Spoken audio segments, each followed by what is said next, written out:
Hey everybody, and welcome to chapter number 4. We are talking about visual object recognition, and if you tuned into the last couple of chapters, I almost started each of those chapters with a little bit of an apology. Chapter 2, I was kind of like, oh, this is mostly anatomy. Chapter 3, I was like, oh, this is really just a lot of really basic perceptual stuff. I feel like chapter 4 is really where it starts to feel like perception, at least to me. Where you start noticing behaviors as we know it and talk about it. Everything we've been talking about so far is behavior, but not really, what we think of when we think about behavior. Now we're kind of talking about remembering and recognizing and dealing with familiarity and knowing how to categorize different objects and things like that. Let's just get into it. So, all right, the things that here are the big ideas that we're going to be talking about today. We're going to be talking about the what versus where pathways in the brain. We're going to be talking about double dissociation, which is a concept we are going to be dealing with a lot this semester, but kind of the way that we think about the brain is what we're going to be talking about here. We'll be talking about middle vision, looking at some cool perceptual illusions when we get there, and then we'll kind of wrap up by talking about the modern theories about how we recognize things and what that has to do with how we also perceive faces.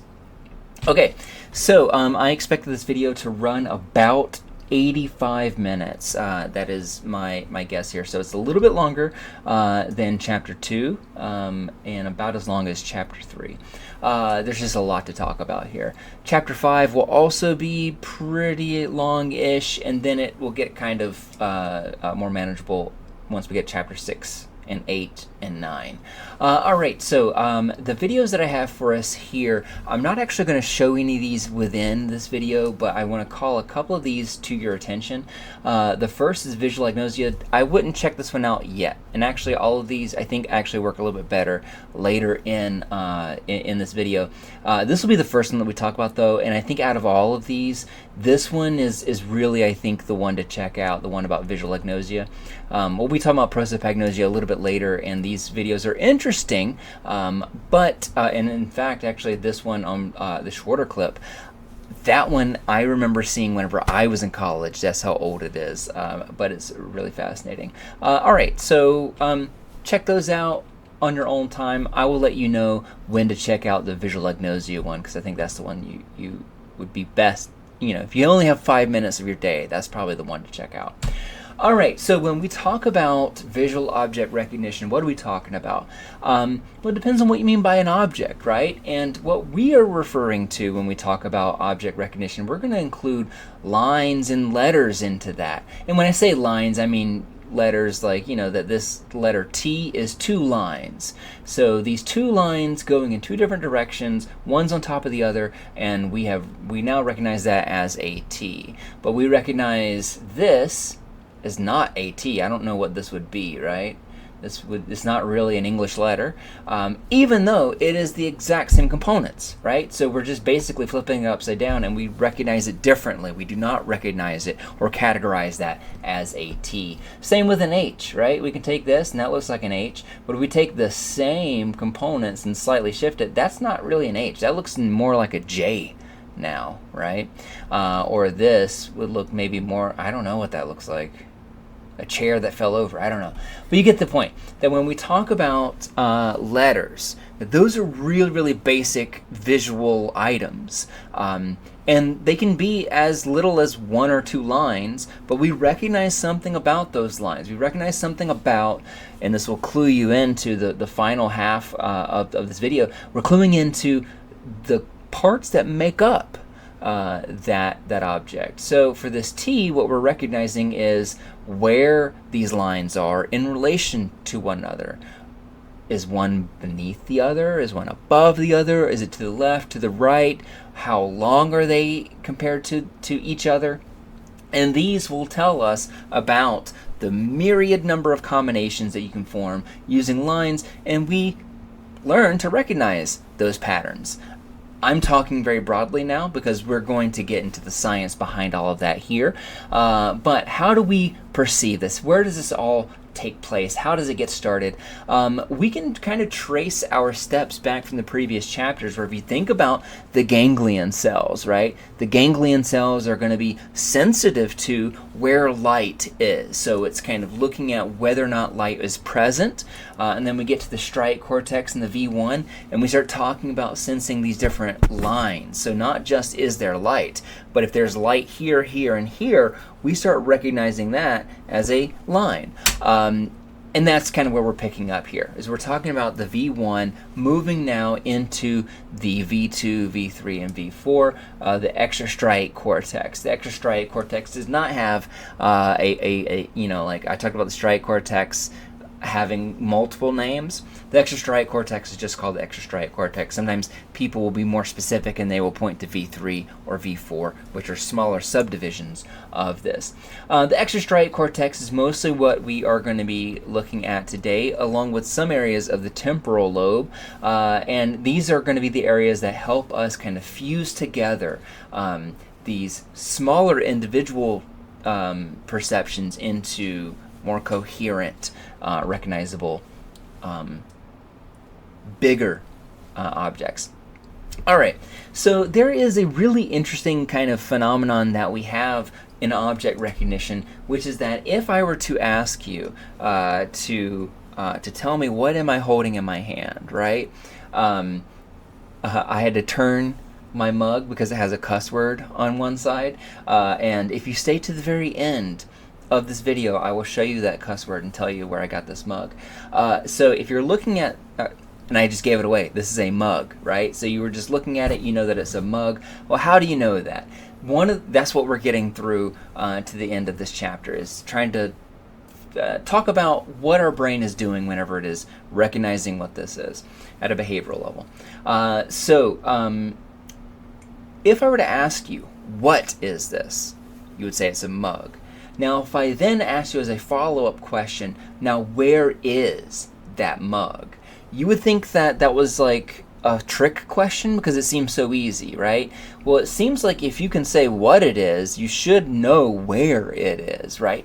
But it's actually not that easy, that our brain actually processes those in two separate pathways. That we have one pathway that is going to be kind of encoding and processing the identity, and let me write that word out, the identity of that object. And then we have another pathway that tells us about the location of that object.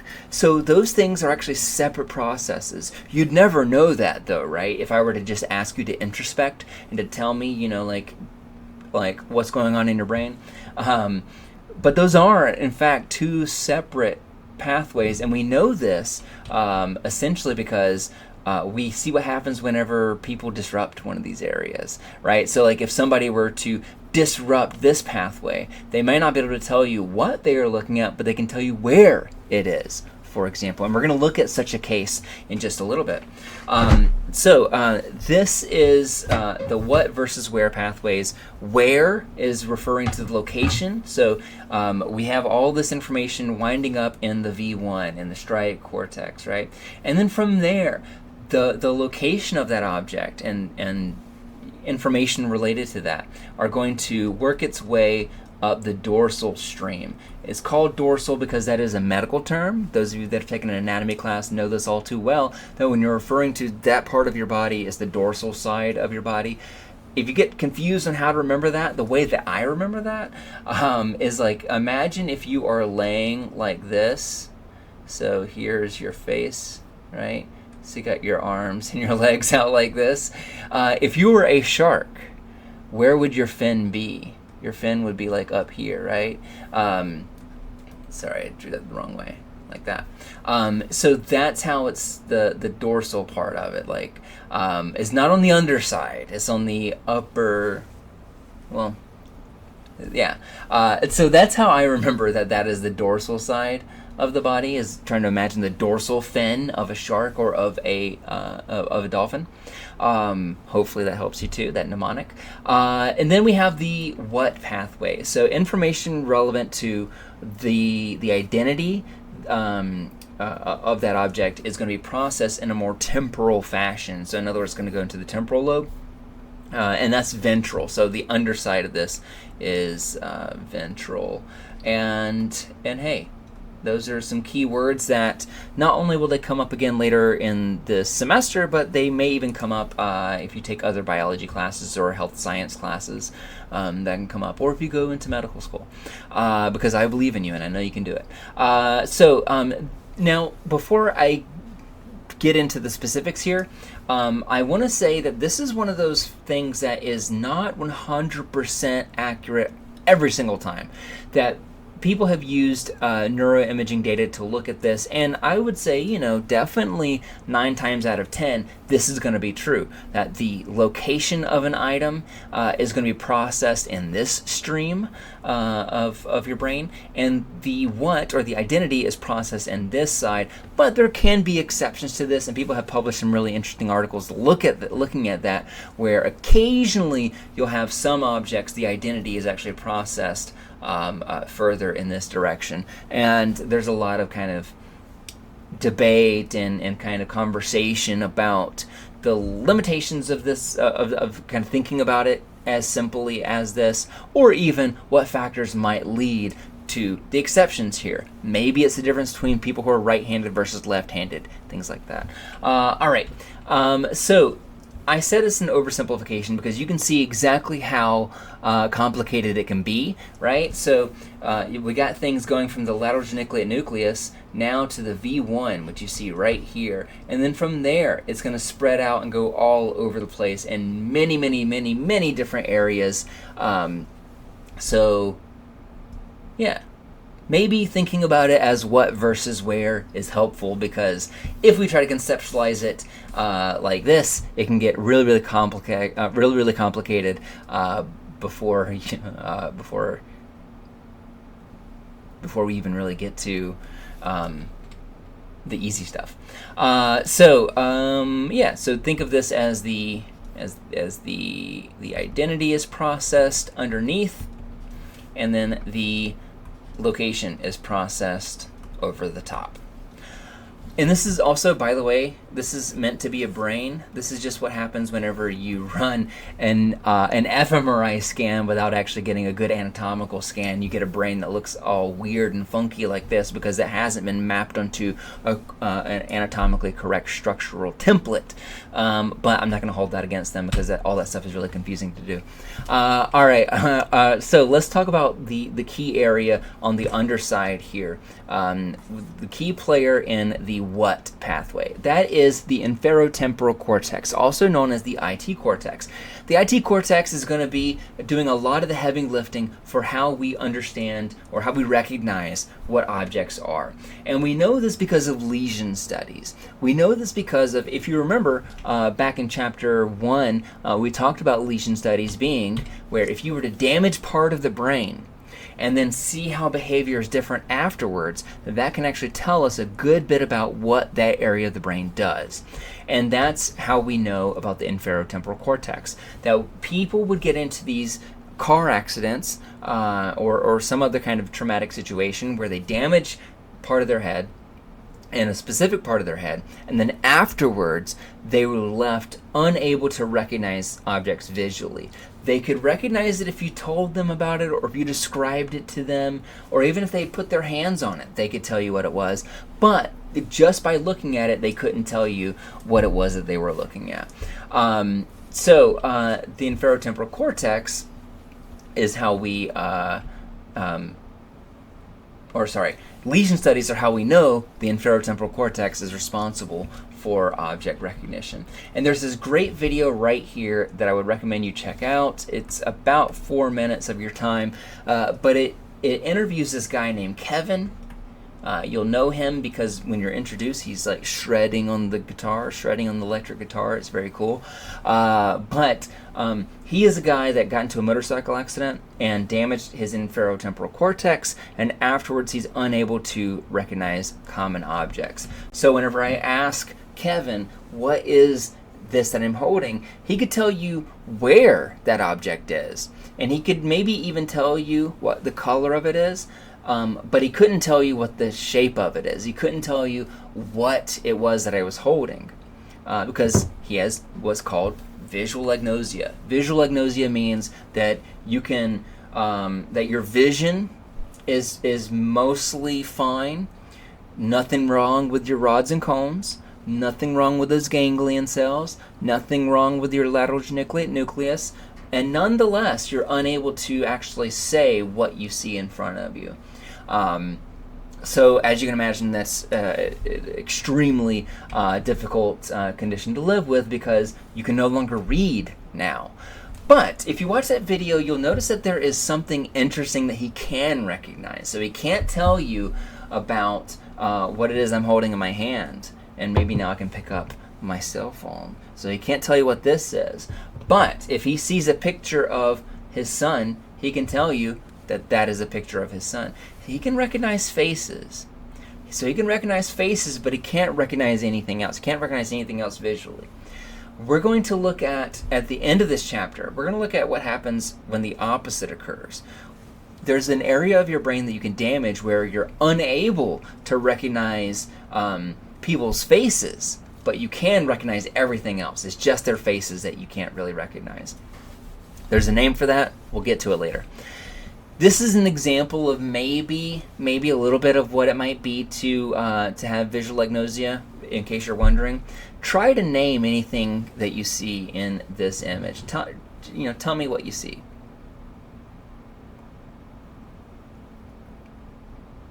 Okay, so for a lot of you, whenever you see this, you'll try to describe all right, this is that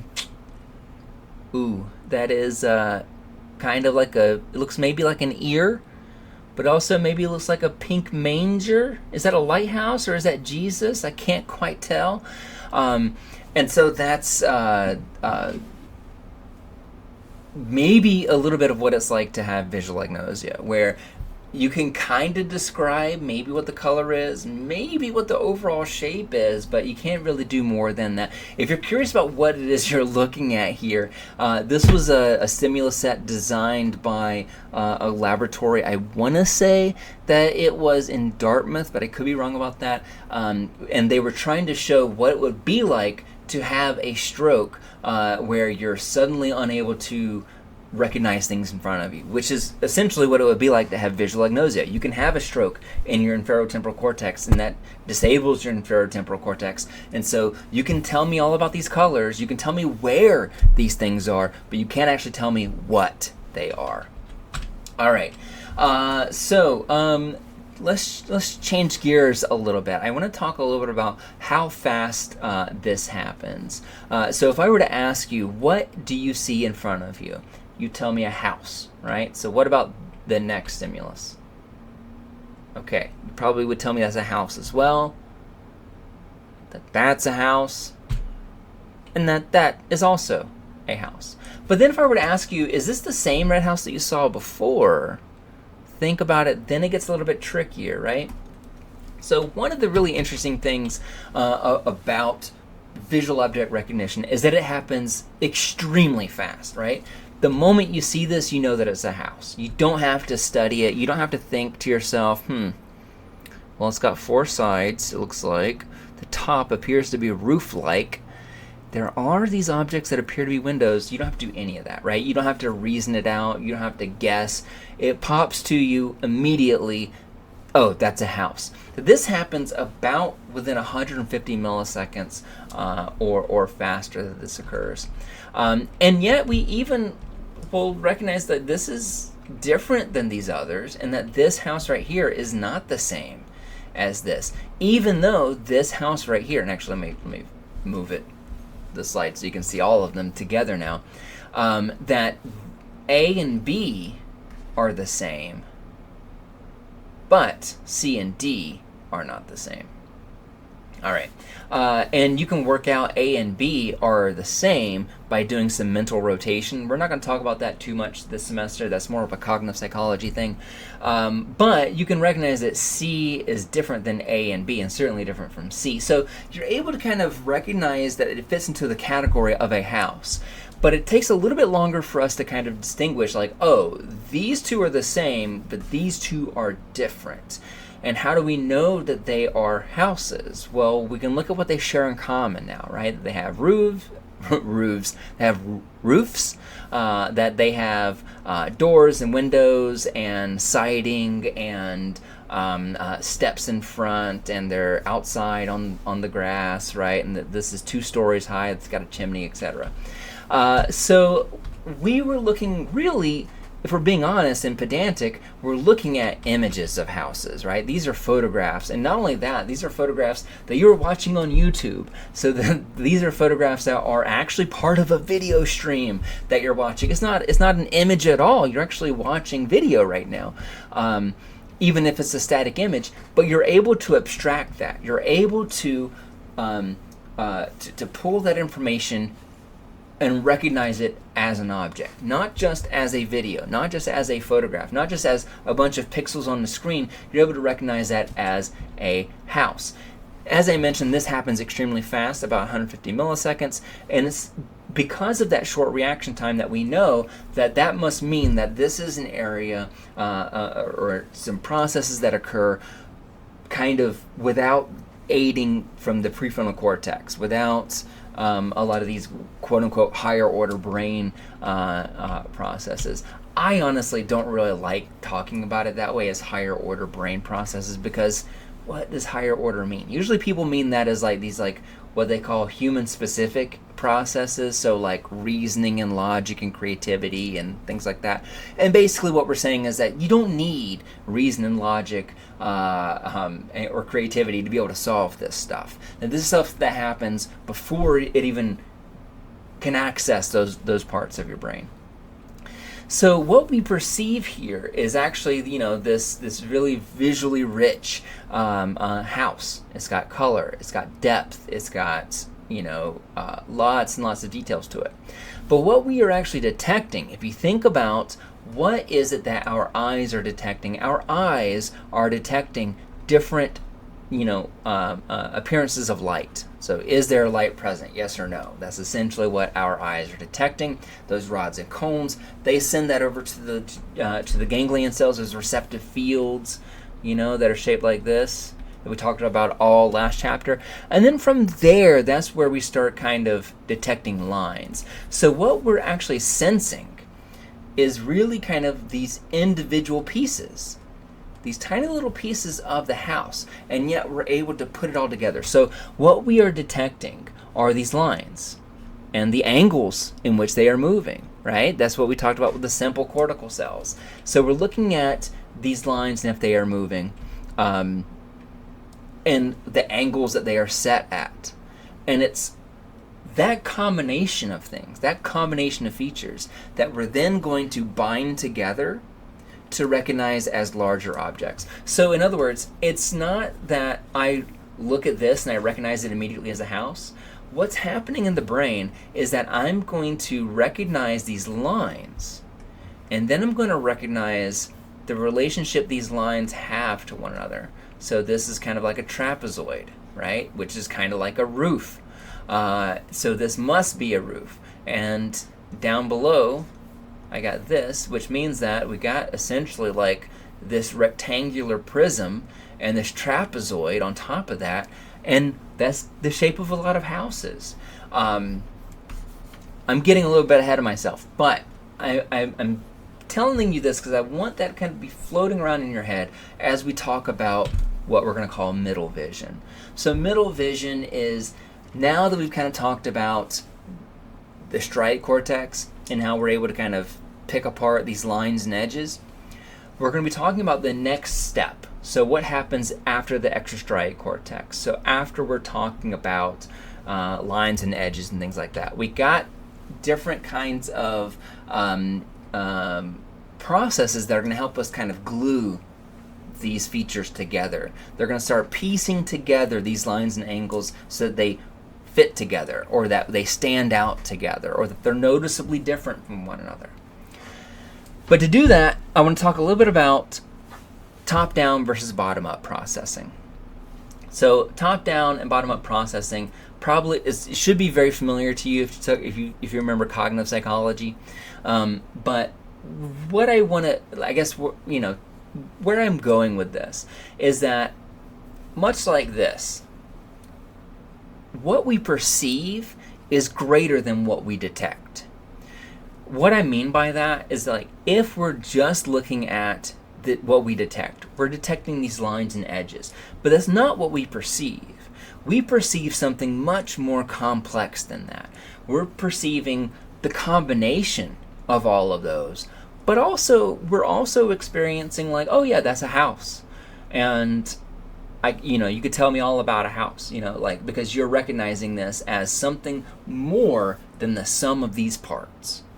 That's gestalt perception. So let me give you a couple of examples of that. So here, can you tell me what this is? If you took my Psych 101 class, you might be able to tell me what this is, because I use this as an example in my Psych 101 class. So let me help you out a little bit.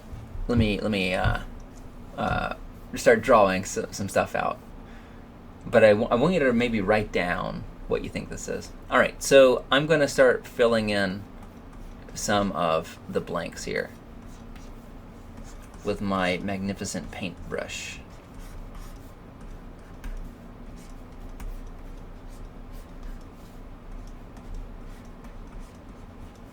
All right. Can you tell me what it is now? I hope so. I hope I'm a good enough artist. I'm actually a really bad artist, but I'm drawing what I'm seeing here as somebody who knows what this image is. All right, so what is that? That is a cow's head, right? So this is a picture of a cow's head. We got the ear over here, we got the eyes over here, the very big distance between those. We got the nose of the cow right there, a big snout that hangs down. It looks like maybe its head is drooped over this fence whenever you go to look at it. So hopefully you see the cow here. This is just a really grainy, ugly, low quality image of a cow. Now I'm going to get rid of all those ink annotations for a second here, and I'm going to put us back in here. Now that I've removed all of those annotations, can you still see the cow? Yeah, you can, right? If I move it back and I bring it back, you can still see the cow. You can't go back and unsee what you saw. And that's because of gestalt perception. Now, gestalt perception is this notion that what you are perceiving is greater than what you're actually detecting. So your perception is larger than your individual sensations that make up that perception. And if you look at, for example, there's no top to this cow's head, right? It looks empty. It looks like there is no line or contour here to tell me that this is part of the cow's snout, right? We can't see the edges of these ears. But once you've seen the outline of it like that, right, now you can't really unsee it. You will always be able to see it pretty much. And that's because now that we perceive this, our perception is greater than those individual details. All right, let me give you another example, though. So here is another example, and you may have seen this from my cognitive psychology class. So here, tell me about this. What is it that you see? Most people will tell you, I don't really see anything. All right, well, what about now? Again, it looks like just a bunch of random splotches and dots, right? So hopefully by now, I don't know if you can detect what this is. And again, I'll draw this out. This is actually a Dalmatian that is sniffing the ground. So you can see the ear, floppy ear here. Its snout is looking down. And I forgot I had this animation come and populate this. But you can even see what looks like maybe this is part of like a sidewalk or a gutter of some sort. Looks like we got a tree hanging out right here with some shade lining this right here. At least that's what I remember of the photograph. But again, this is a really low quality, splotchy photograph. But when I remove that context, we still see now that dog sniffing the ground. Just like you still see the whole Dalmatian now, right? Because now that we've perceived that, our perception is larger than just the inputs we are receiving in our eye. All right, so I kept using the phrase Gestalt psychology and Gestalt perception. Gestalt psychology is a very old for psychology. It's a very old branch of psychology, and it's one that never really made it over to America, because that's what America's good at, right? America is very skilled at ignoring what's happening over in Europe, usually to our detriment. But Gestalt psychology started along with structuralism and functionalism and those other kind of branches of psychology you may have heard of from those early years, from the late 1800s to early 1900s. But Gestalt psychology just never really caught on over here. But the key idea here is that the whole is more than the sum of its parts. And one way to think about this is also like personality, which is sometimes where Gestalt psychology comes up, where if you're to take like the big five, that inventory, that questionnaire, which gives you 5 values. It tells you about your openness, your conscientiousness, your extroversion, your agreeableness, and your neuroticism, or emotional stability, as sometimes people like to call it. Those 5 factors, they give you 5 numbers telling you how strong you are for each of these. If I took those 5 numbers and I threw them into a computer, could I create AI that was exactly like you? No. I would need to have a lot more data than just 5 numbers to be able to replicate your personality. And that's because who you are is larger than just the sum of the parts that make you up. That's the idea about Gestalt psychology. And you can see this in perception, right? We just went over that, where what we see now is more than what we are actually detecting. Because what we're actually detecting is just white and black spots. But what we perceive now is much more complicated. We now perceive there to be lines here that aren't actually here. We perceive the collar and the ear, which aren't actually there. This brings us to the Gestalt grouping principles. So in each of these, what I'm going to do is I'm going to tell you essentially kind of like what most people see. You'll probably perceive it right away. But that's the point, is that you might perceive something that's not actually there. So here is an example of that with illusory contours. These illusory contours, especially, it's hard to know what it is you're seeing because I know that I have video of my head up in this top right-hand quadrant. But what you're looking at right here is a combination of shapes. What do you see? Most people will see what looks like an arrow right here pointing upwards, right? That's what a lot of people see if you were asked them. Why isn't it that people see 5 Pac-Men talking to one another, right? Which is kind of what you see here, right? It's a circle with a notch. Circle with a notch, circle with a notch, circle with a notch, circle with a notch. So it's these Pac-Men that are talking with one another. We don't perceive it like that, though, right? We perceive these lines that aren't actually there. We're perceiving this kind of completion. In other words, these phantom edges break out your thesaurus, your illusory contours.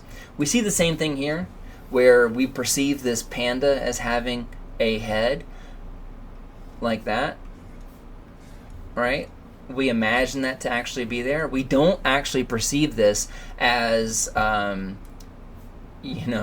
a floating disembodied face with floating ears. We don't perceive this as, 4 roundish shapes just floating and then 2 eyes floating in the center of that, right? We don't perceive it like that either. We perceive those contours to actually be there. Same here with this cube. We perceive, and I just gave that away. We perceive this as a one of those 3-dimensional cubes, which is also, if you want to know the scientific word for that, it is a Necker cube. This that you see right here, and that we perceive these lines moving forward when in fact they're not actually there. Right? But that is what our mind perceives. Our mind perceives these lines to carry on, to create, to create these lines and edges, even though they aren't actually there. So that's an example of Gestalt psychology, because what we've just done is we perceive things immediately. We perceive things that aren't actually there. Here is another fun example where these Life magazine covers play with our perception of illusory contours. So if I were to ask you, what is this individual right here, you would tell me that it is a woman who's sitting down, knitting something, and if I asked you where her legs were, you would tell me that they continue right over like this, right? Because we see her feet are right there, and so we can probably imagine that her dress probably looks something like that, right? That's what we perceive, even though there aren't really lines there to inform us of that. That is how our mind works. Same with this, and this was, yeah, that's, hold on, that's not, can't see that with that color. Let me switch over to blue. So here, oh, that's really dark blue. We perceive it like this, right? And then something going on with her hat, like that. So there, we're perceiving these lines that aren't actually there, as illusory contours. All right, good continuation is the notion that if I were to ask you, there are 2 strings here, or how many lines are in A right here?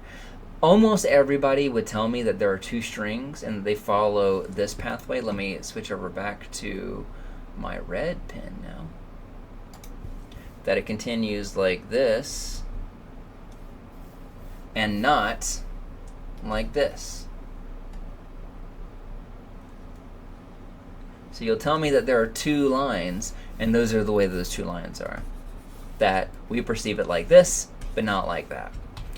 Another example here, I love this example. This is like, some moody teenager posting this on social media. It's one of those things where it's a cool visual illusion. What's going on here? She's got this mirror, and the mirror is in front, or is reflecting in front of her.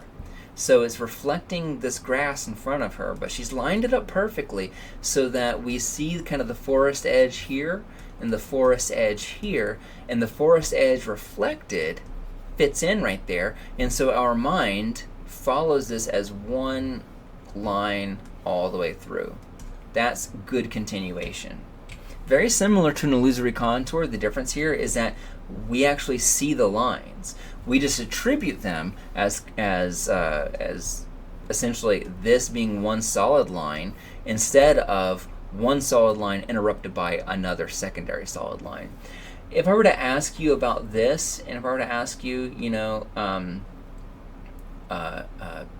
what lines do you see here? People would be more likely to say that they see a line going like this and then a line going like this, instead of a line going all the way around this and a line going all the way around like that. So at this point, our brain, our nervous system is automatically piecing this stuff together and telling us how we make sense of these lines that are touching one another. Here's another example. If I were to ask you to describe what you see in front of me, almost everyone is going to say that they see 2 types of shapes, and they'll usually say like, oh, I see one square of these stars and one square of these what is that, octagons? Or they might even say like, oh, I see let's see, 1, 2, 3, 4, 5, 6, so 6 columns of stars and 6 columns of octagons. Or you could say that you see a bunch of stars and a bunch of octagons, right? The point is, because these look alike, we group them together. We even though this star and this octagon are just as close together as these 2 stars are, we're still more likely to group these together than we are to group these together. And that's because they look alike, and because they're similar, we group them together. Here is a similar notion, but here, instead of how similar something looks, we're looking at how close it is together. So if I ask you to describe what you see here, most people are likely to say that they see 4 clusters of 3, right? So they see this, and this, and this, and this.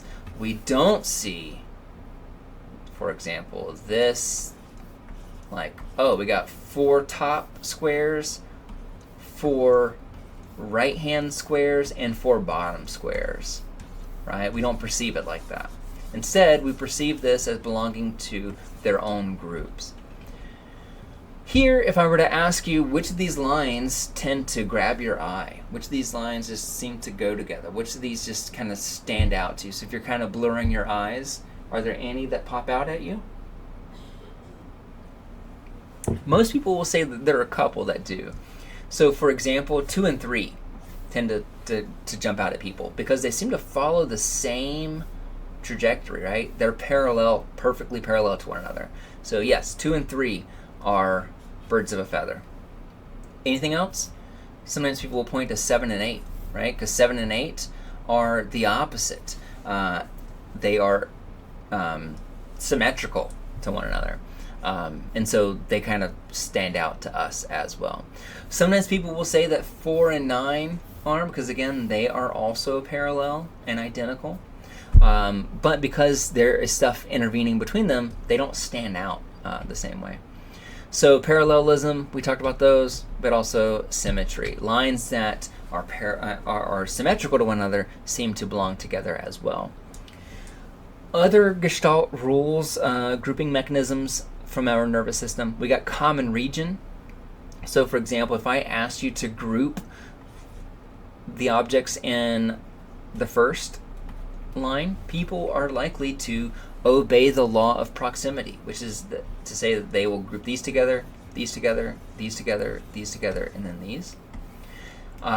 But if I were to circle these right here, now we're more likely to say, like, all right, this is one group, and this is one group, and this is one group, and this is one group, because they seem to share a common region. Similar idea with connectedness. Again, now we're still likely to say these two belong together because they are connected. So even though they are further away than these two over here, because they are connected, we tend to group them together. Figure ground perception. I saw a lot of people in the chapter 1 discussion post examples of the figure ground illusion. And you may have made some in art class. So for example, this is a vase, right? This is a classic example. It's a vase, but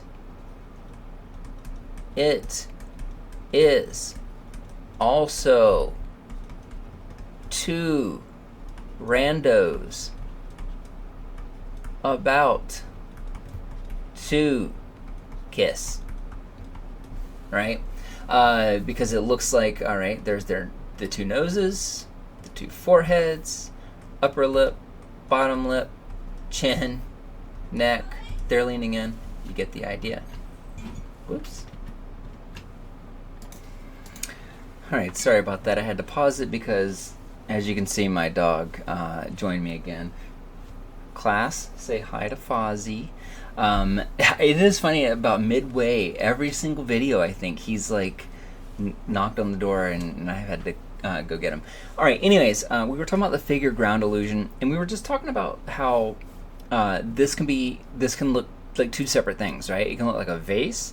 It can also look like 2 random people about to kiss, and depending on where we are focusing, that can kind of change, right? You can actually change what it is that you're perceiving. Here's another example where you're looking at some summertime edition Cokes, Coca-Colas, and if you want to, you can imagine this as 2 flip-flops, right? Or you can see it as the silhouette of a beautiful can of Coca-Cola right in the middle.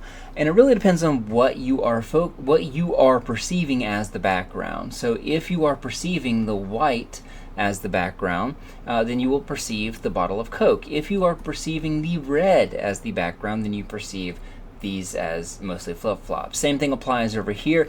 If we are perceiving the white to be a background, then we are perceiving this as a vase.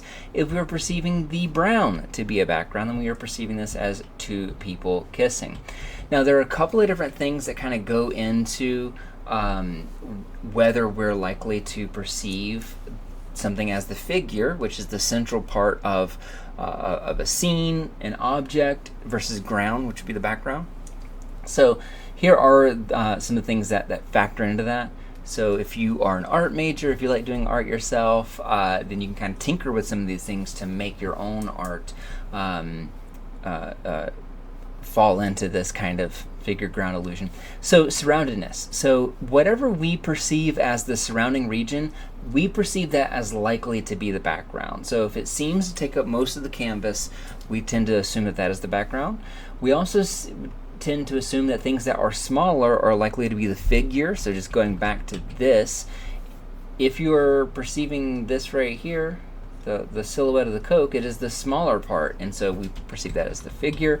Symmetry, things that are in a symmetrical region are typically seen as the figure, and for parallelism, things that have contours are also seen as a figure. So you can see how, at least for these two things, these are kind of like some other Gestalt grouping principles that are working together for us to perceive the background versus the figure.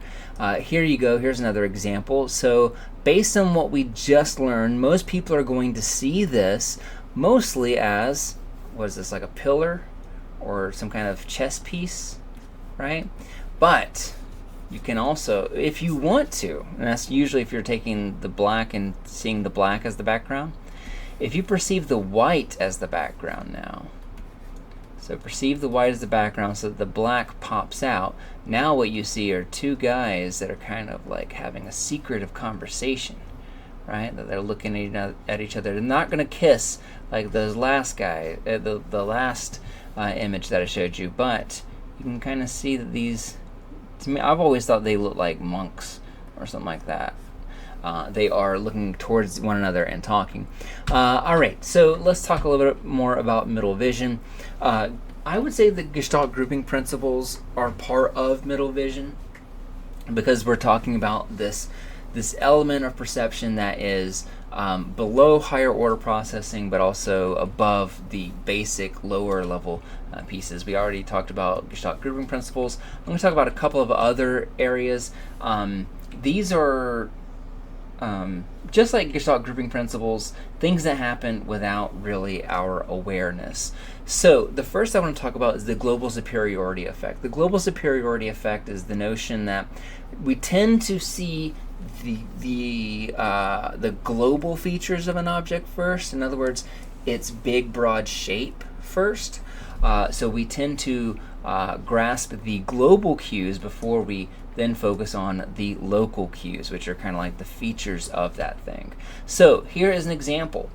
If I were to ask you, like, what is this?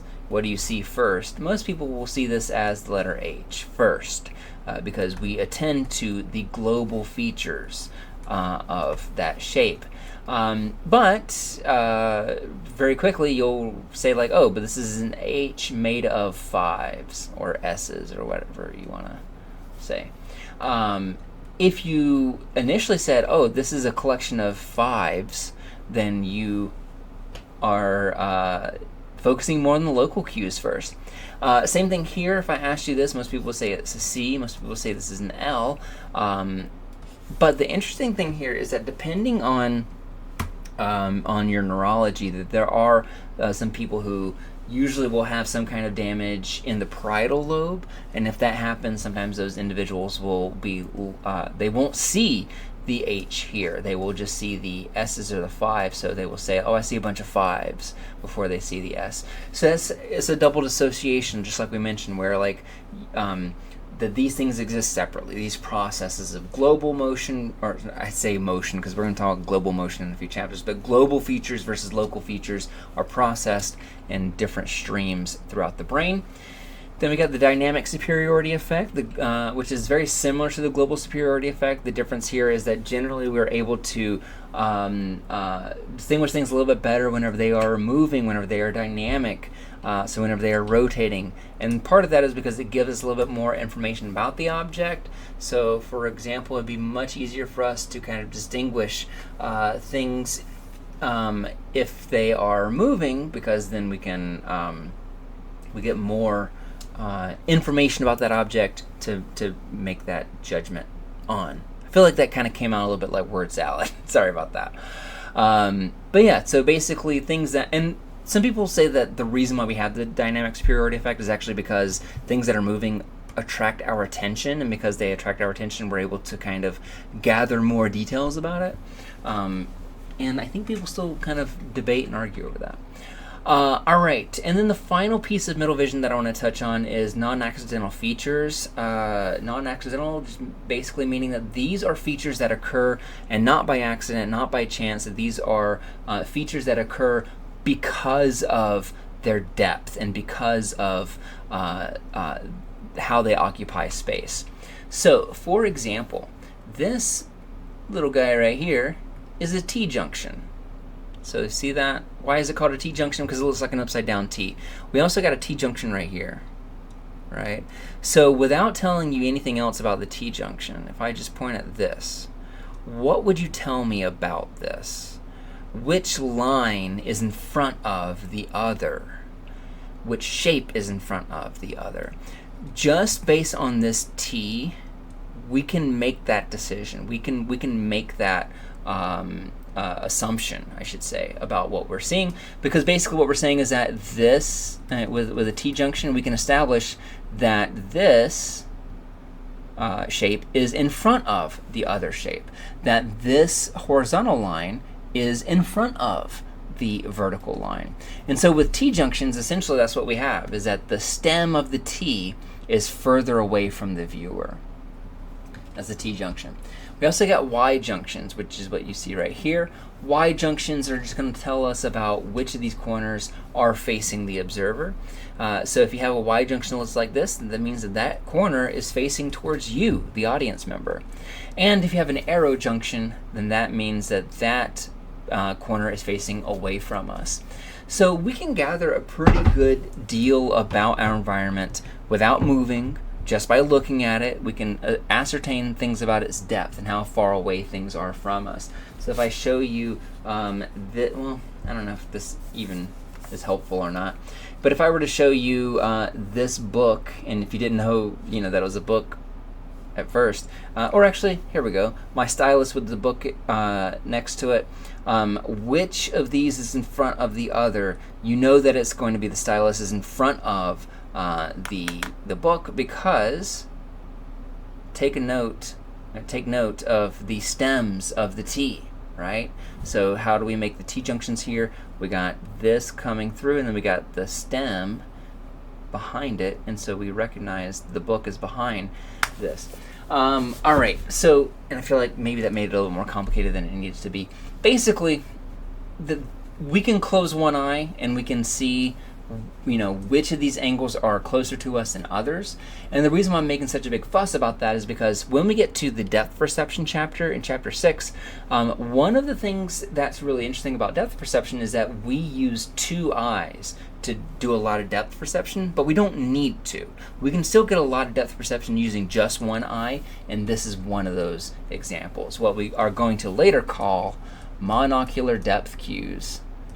Uh-oh, I should have thought about how to spell this before. There we go, monocular depth cues. Ooh, would you believe that I was the regional spelling bee champion for public schools in middle Georgia? Probably not if I'm struggling to spell things like that. And actually, the word that I lost was this word right here. Laceration, because I spelled it with an S right there between those two. Big mistake. Cost me the trophy. Just kidding. I think it was like the second round, so I didn't make it very far anyways. All right, so here, for this image right here, we can look at, all right, we got a Y junction here, so we know that this corner is facing towards us. We got an arrow junction down here, which means that it's facing away from us, this facing away from us. And do we have any? Yeah, we don't have any T junctions here. For this cube, we can see some again. We got a Y junction. We got the arrow junction. And if you want to, you can imagine the T junctions here, but it's kind of hard because it's transparent. All right, let's talk about different approaches to recognition. We're going to be talking about cognitive approaches, and that's not because I should point out and maybe I don't know if this is something that y'all think about or have questions about. No one ever really asks me about it, but I get a little bit defensive because I teach cognitive psychology, and sensation perception takes a lot. Sensation perception and cognitive psychology go really, really well together, and there's a lot of good reasons for that. But basically, you're way more likely to have somebody who studies cognitive psychology also study sensation perception than any other field. You're less likely to have a clinical psychologist who studies sensation perception. You're less likely to have a behaviorist who studies sensation perception. And so that's why you're seeing this overlap, this bleeding through of cognitive psychology. I'm not going to talk too much about this right here because it's an outdated model, but I do want to touch it just a little bit, because when we're talking about how we recognize objects, one early kind of theory, which is mostly not accepted anymore, is the notion of template matching. And the notion of template matching is that when we're matching up any kind of letter or any kind of object, what we are recognizing is the template that we have created from previous exposure to that object. So for example, what we have here is the template of an A. So you can imagine the receptive fields in the striate cortex, just like we talked about in chapter 3. So imagine those laid out. And basically what this is saying is that, like, if these receptive fields in this order are activated because light is presented upon them, then we will recognize that as an A because it fits our template of an A. And so if you take an L and put that over this template, we don't recognize it as an A because it doesn't fit that template. Basically this, and that sounds cool, but it's ultimately not really how the brain works. Part of how we know this is actually because humans are able to solve these I'm sure you know these CAPTCHA requirements. You're trying to log into a website or whatever, and it wants to try to prove that you're human, so to speak. And so it'll be like, all right, if you're human, then tell me what this right here says. And then we say oh, that's a 7, a Z, an L, and an N, right? And the reason why most computers were not very good at doing this is because that computer has templates, and it was essentially all right, that is a 7. This, I don't know. It's not exactly my template of a 7, so I don't know what it is. This right here, I don't know what that is either. It doesn't fit my template for a Z, but it comes close. So you get the idea that AI used to not be very good at this, but as soon as we learned how it worked for humans, we started modeling AI to work like it does for to behave like it does for humans. And now computers are very, very good at recognizing objects, which is something awesome to see, because I have a really good friend who's a computer scientist who 15 years ago was like, oh, that'll never happen. The technology will never get there. How you doing? He's doing great, by the way. He's extremely smart, has a great job. He was just wrong about this one thing. Anyways, so basically, if we can do this, then that means that template matching isn't right? Because basically, it's going beyond. This requires us to go beyond whatever templates we might have formed. And so the more commonly accepted view is what's called feature analysis. And feature analysis is that we don't have templates that we store and memorize. Instead, what we are responding to are the combinations of the visual features. And I mentioned that at the very beginning of the chapter, right? So for example, when we recognize this letter right here, we all recognize this as a capital A, right? And so what is it that we are recognizing about this A that causes us to know what that letter is? Basically, we have simple cells that are firing, letting us know that we see this angle. And then we have neighboring adjacent cells that are firing, telling us that we see this line as well. And then we have other cells between those that are telling us that they see a horizontal line. And so we have essentially all you need really is 3 cells that are in close proximity, telling us that you see this line, and this line, and then we put it together as the letter A. Now, that is an extremely oversimplified explanation of the process, because there's not just one cell, there's multiple cells that are doing this and responding, but that essentially explains what's going on here. That when we see an F, for example, is because we have some cells are telling us that we see this line, this horizontal line, and then some cells beneath it are not responding because they don't see anything, and then some cells beneath that are saying, hey, we see a horizontal line, and then next to that we see this, and the only time we have that combination is when we see the letter F, and so we perceive that as an F. This also explains why we are prone to make some mistakes whenever we're parsing out letters and numbers that look alike because they share visual features. So C and G, for example, are often confused because the simple cells that are responding to these are all active, would suggest that maybe we're seeing a C. But if we don't have cells that are capturing that little G, I can't remember what it's called. It's a great piece of trivia. I don't remember what that's called though. We won't recognize it as a G. All right, this leads us to, now that we kind of understand how we can put these simple pieces together, well, what about more complicated things? What about a mug, for example? How do we figure that out? How does our brain respond to that? So here are the different stages of this, and this is called recognition by components. It's published by Biederman in Irving Biederman in the 1980s. Biederman was right down the road in New York, super influential paper that he published here. I'm not going to make you read it because it's like 40 pages long and filled with lots of jargon and it's like 12 different experiments, maybe 20 different experiments. It's a lot of different tiny experiments that make this up.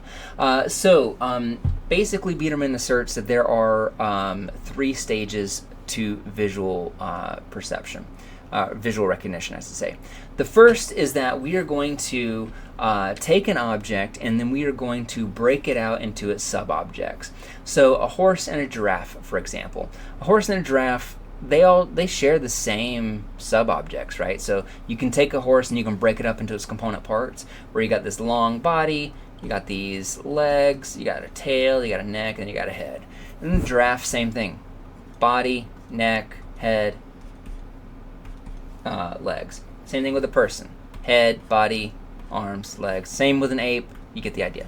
So basically what we're doing is we're taking those objects that are really complicated and we're breaking them out into sub-objects. The next thing that we do is we're going to take those sub-objects and we're going to categorize them into, or we're going to recognize what those sub-objects are. We're going to categorize them as geons. So here is an example of a geon. If you're curious about what the heck a geon is, it is a portmanteau of geometric ion. And if you shorten that, it's a geon. So that's where that name comes from. And basically, any kind of sub-object can then be kind of categorized into like, well, this is a cylinder, this is a cone, this is a pyramid, this is a football. And the way that I had this explained to me when I was in college is that this is kind of like the elements of shapes. In other words, like with elements, you can't take gold and continually kind of chip away that gold until you get something else, right? Like it's gold all the way down, like every little piece of it, like it's built, like that's irreducible. It is gold. And the same thing is true for these shapes, that basically you can't make another three-dimensional object out of this. This is the most simplified form of a three-dimensional object that you can get. And there are 36 versions of these. Here are a couple that you can see on your screen. That's the second step. And then the third step is that we're going to recognize not just those sub-objects, but we're going to recognize the relationship that they have with the other ones. So let me back up for a second here. So if we're looking at this right here, and because this will explain how we're able to tell the difference between horses and giraffes. So for example, with a horse here, we recognize the geons that make this up, but those geons are actually identical to the geons of a giraffe. But we are able to distinguish these two as separate because check out the relationship of these geons. So, for example, the neck is the most obvious one. So let's talk about that first. So the neck here is extremely long compared to the body and to the head, which means that this is probably not a horse, right? That it must be something else. And the other something else that comes to mind when we think of things that have a very long geon between this geon and this is a giraffe. That's because we perceive that as a neck, right? We can see the same thing here with, and actually, hold on, let me talk about the legs as well. So for a giraffe, giraffes are taller, and you can even see that their legs are quite tall, that those legs are longer than the torso, the body of that animal. For the horse, not really so much, that the legs are about as long as the torso. We look, and so what we're recognizing is the relationship that those objects have with one another. Same thing for human and apes. We share the same geons. The only difference here is the way those geons are put together and the relationship they have with one another. Which ones are longer than others, where they're put, where they're sitting. You get the idea. Same thing with an ostrich and a dove. Same geons, different places. That tells us what we see. If you want to know more about that, check out my cognitive psychology class, because we spend a little bit more time talking about Biederman and his ideas, and we go into that paper and kind of like look at some of his results and kind of trace it through. Fun stuff. All right, let me take a sip of coffee. And let's go. We're entering the final stretch here. We're talking about faces, because you may remember when I was talking about the different videos at the beginning of this chapter, I mentioned that we also had prosopagnosia, and that's where this is coming in. So what about face perception? Faces are not actually classified the same way that other random objects are. So whenever I show you a picture of, when I show you this mug, you are going to recognize this as a mug in a different part of your brain than where you would recognize my face if you knew me as a familiar face. So we perceive faces differently than we perceive other objects, and we know this because of prosopagnosia. And prosopagnosia is the inability to recognize faces. So you might be able to tell me what color eyes someone has. You may be able to tell me if they have a gap in their teeth. You may be able to tell me if they have any piercings or whatever. You could tell me the color of their skin. You could tell me if they had facial hair, but you couldn't tell me who you were looking at. And this is where, like, if that sounds wild to you, I would definitely recommend pausing this and checking out one of those videos that I posted. The long one that's from the newsreel, it's like 10 minutes. It's actually really, really well put together, and I would recommend that one if you have the extra time to spare. But this condition kind of gave neuroscientists an early idea that maybe these areas, or sorry, maybe these processes are distinctly different. In other words, because if I damage one part of my brain, that can render me like Kevin in that video I asked you to watch earlier. That Kevin, he can recognize faces, but he can't recognize anything else, which must mean that you can damage one stream and not affect the other, which means that they're independent, which is what a double dissociation is. But the opposite can be true. You can damage this area, and I haven't said what that area is yet, but you can damage this area and not be able to recognize faces, but still be able to recognize common objects, because your inferotemporal cortex is still fine. So let's talk about how we process faces differently. So this is actually the author of your textbook. This is Jeremy Wolf. If I asked you to tell me which of these faces is fake, which of these faces has been doctored, how long does it take you to do that? For most folks, it takes a little bit of comparison, and you have to kind of look around. You have to kind of even imagine doing like a mental rotation. But whenever you rotate it right side up, now immediately this face sticks out, and you're like, oh my God, what is this hideous creation? You know, like, what is this this weird horror thing? He looks so creepy now, right?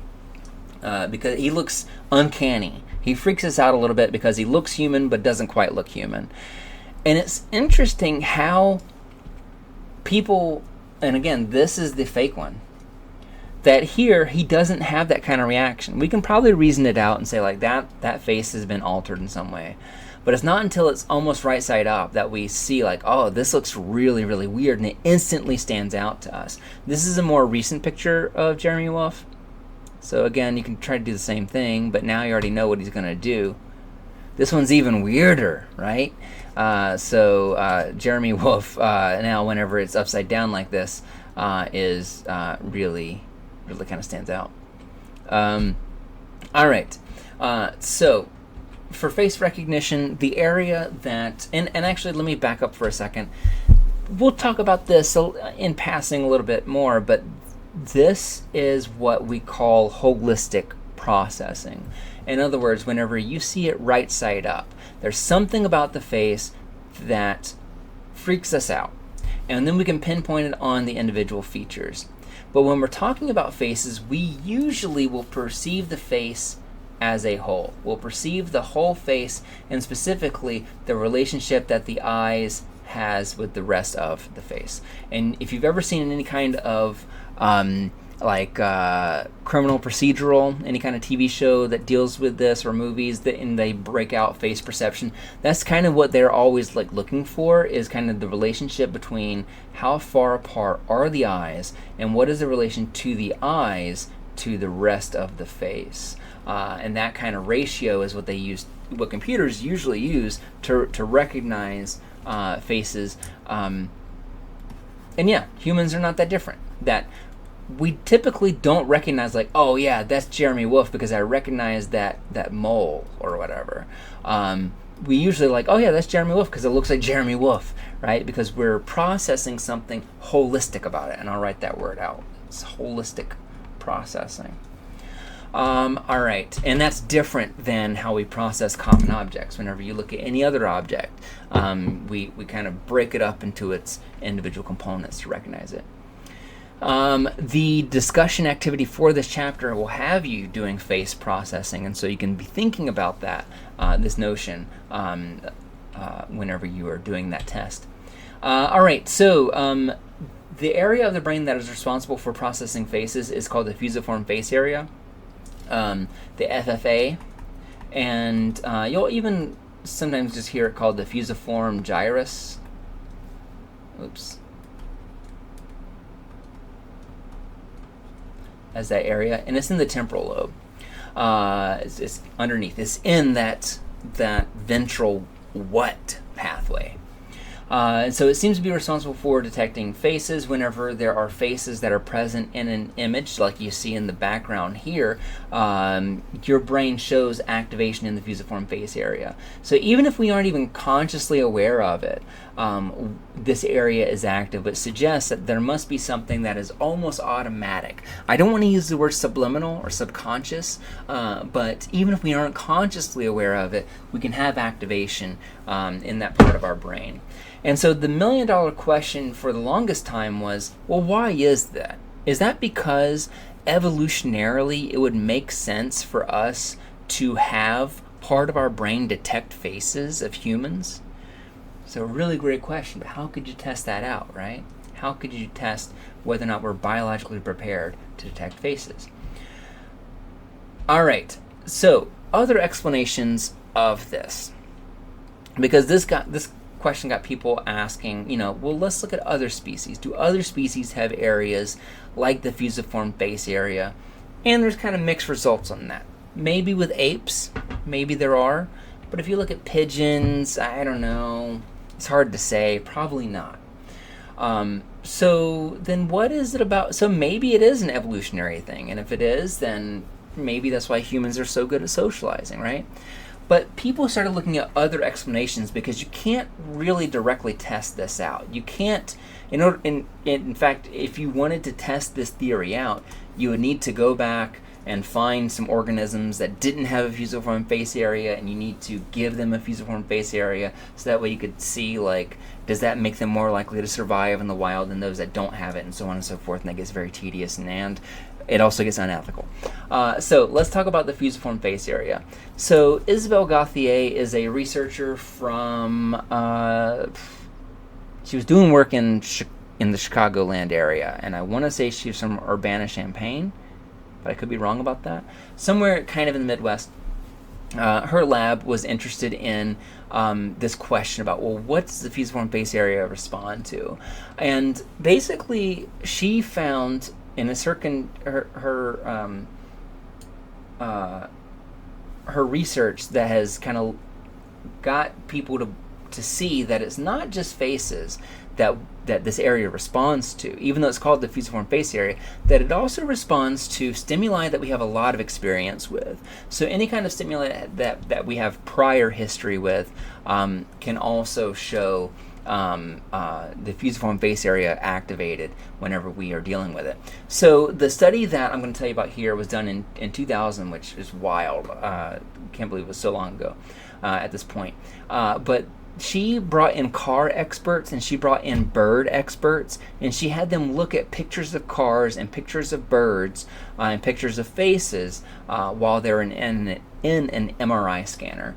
And what she found is that whenever car experts were looking at cars, that they showed increased activation in the fusiform face area than whenever they were looking at something else. The fusiform face area was even more active whenever people were supposed to be looking at the differences between cars to try to tell them apart, to try to recognize them, to see what was different about them. And that bird experts found the same thing for birds. So the car experts showed activation when they were looking at cars, the bird experts showed activation when they were looking at birds. But whenever you showed bird experts pictures of the cars, did not activate that area, and vice versa. Here is the data behind that, and actually let me just kind of walk through this piecemeal here.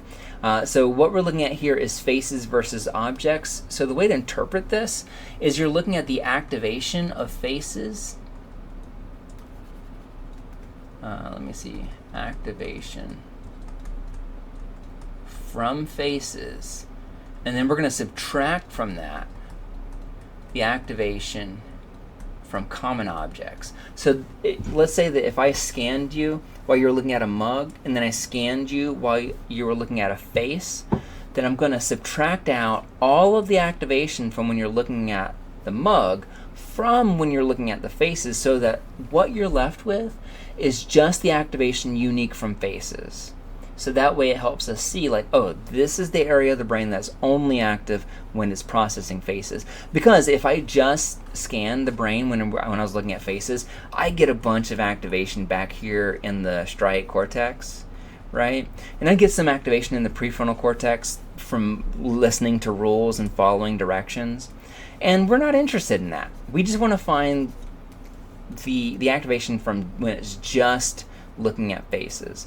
And so what we see here is kind of hard to see for the car experts. We see a little bit of activation here, see a pretty good bit of activation here. So this is the fusiform face area. This is going to be the area to look for in the following images. When we take cars and we subtract common objects from cars so that we're only left with the unique activation from cars, now we see that same area, the fusiform face area. We're also getting just some broadly some activation, increased activation in the striate cortex. And then we look at, for the bird experts. Oh, sorry. Let me rewind. When we look at car experts, we see that that's true. When we look at the bird experts, that is not true. There is no difference in activation when you are showing somebody a picture of a mug versus a picture of a Ferrari when they're a bird expert. For this last condition, where we are looking at the unique activation of birds versus common objects, the car experts, we've got maybe a little bit of activation back here, but we don't see any increased activation in the fusiform face area. But for bird experts, yes, we do. We do see there to be extra activation there. All right, and then this figure, if you want to pause it and look at it, you can see that basically they're looking at the fusiform face area and how that differs across different experts and stimulus classes. It just reiterates what you see here, except here the y-axis is the mean percentage change from the fMRI scanner. All right, so that was one of Gauthier's labs, like big kind of articles that got people thinking critically about this. And here's another one that also got people thinking and very curious about what this area does exactly, because for the longest time people just thought it dealt with faces. So Gauthier was thinking and was like, well, the issue with this study, if you're a skeptic here, you could make the argument that, well, maybe the reason why these people became car experts is because throughout their life they were receiving activation from this area right here, and that helped them become car experts. And for birds, maybe it's whenever, they were born really sensitive to birds in this area, and that's why they are bird experts. Now, Gauthier believed the opposite. She believed that, well, no, I think what it is that people get really familiar with cars, and that helps their brain process it differently, rather than vice versa. So she needed a way to test this out, and she's going to do that by looking at a novel stimulus class called greebles. So greebles don't actually exist. They were a stimulus that she in her lab created. So that way, this isn't like something you could specialize in or be an expert in before getting to the lab. This is a new novel thing. It looks a little bit like a gremlin to me. But so this is a greeble, and so if you're doing this task, just say, do you recognize this as a previous greeble, yes or no? All right, so we got the first one. Now what about this one? Is this the same or is this different? That one is the same, as you can see. So they are the same. Now you may ask, why am I showing checkerboards here? That's why I can prevent an image after effect. A lot of researchers use this to make sure that the claims that they are making are legit, and to rule out any possible alternative explanation like an after image, helping people remember this. All right, what about this? Is this greeble the same or is it different than the others? This one is different, right? And we know because it's maybe a little bit more pointy around these areas, right? All right, what about this one? Have you seen this one yet? No, you haven't. What about this one? Yes, you have. What about this one? Nope. Ooh, what about this one? I'm going to say no. What about this one? I'm going to say yes. What about this one? Yes. What about this one? Yes. What about this one? I'm going to say yes on that one too. Yeah, on that one. All right, so basically this usually starts out, starts pretty hard, pretty difficult, because a lot of these greebles look alike. You can see here are a number of them, and they made dozens of these. This is just 10 of them. And you can see that they all share certain features. So there are certain features that are shared across the stimulus set, and there are certain features that are different among them. And that's part of the Gauthier's interest in developing these as a stimulus set, is that much like faces all have broadly the same kind of features. They all have a nose, eyes, a mouth, a chin, etc. But those eyes can be very, very different from one person to the next. Those noses can be very, very different from one person to the next. Those lips, those teeth, the chin, etc. can be very, very different. Same thing with these greebles. If you're curious about the words here, basically one of the things that she tried to do was to get people to be greeble experts, and so she gave them names, and she had 2 different kinds of names just to rule out the effects of specific names being easier to remember than others. So you can see, one group, this one was called Doral, and the other group, it was called Enoch, as an example. All right, so basically Gauthier trained up people within this unfamiliar field to test them on this, to see if essentially the fusiform face area would start activating as people got more and more familiar with greebles. So before training, whenever she would show a greeble to one of these individuals, there would not be any fusiform face area activation. But after training, people started not only being able to tell them apart more easily, so their accuracy was better, but they also showed activation in their fusiform face area for it. So here is an example of that, we're looking at novices here, and we're looking at faces versus greebles. Same thing, same idea, and actually, so same thing, but here they don't do minus, which is why you can like see so much unnecessary activation, because they didn't subtract out faces or the common objects from faces. So this is the brain. This is your brain on faces versus your brain on greeables. So here, when we're looking at faces, we see our old friend, the fusiform face area, activated bilaterally now, even. So in both areas, in both sides of the brain. But when those greeable novices are looking at greeables, we do not see that. So that area of the brain is not active. But only after 5 days, only after a week, people started showing that whenever they looked at faces, yes, that area is still active. But now when they looked at greeables, now we're starting to get a little bit of activation in these same areas, right? So we're getting some activation in the fusiform face area for this stimulus class, which was previously completely new. Only after a week of testing, people are starting to be able to process them differently in their head. And ultimately, what we find is that those individuals are starting to process greeables holistically. In other words, they're not just fixating on individual features. They're now kind of thinking about how those features fit together. And that's how they're recognizing them. I'm not going to get into this because it's a little too complicated, and I'm not going to test you over it. It's really interesting, but we're out of time.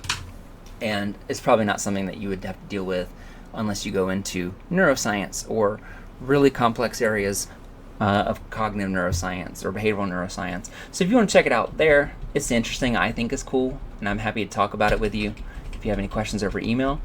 But otherwise, I think this is a great place to end it. And it gets me around 80 minutes, which is what I was hoping for. Thank you so much for tuning in, and I will catch you later. Bye, everybody. Okay, sorry, actually one last thing, because I quit out the video and then I forgot that I was going to tell you something, which was about the mug, that it had a naughty word on it. It is a bad word, it's a profane word, it's an offensive word, so turn around before I show it to you.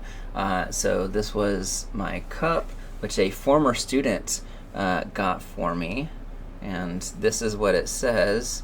I'm not going to read that out loud because I don't do these videos for monetization reasons, but I know that this is one of the words that could that YouTube would flag me and say that this is no longer educational content because I said a bad word. But the story behind this mug, because y'all know this isn't really my personality. I'm a pretty happy person, and I feel like this makes it sound like I'm a cynical person. The truth behind this is that a student from one of my very first years teaching, he got this for me, and yeah, and so every time I see this mug, I think about you, Daniel. If there's no way he's watching this, but that's where that comes from. So sorry to leave this video going on a little bit longer, but I realized I should probably tell you about that.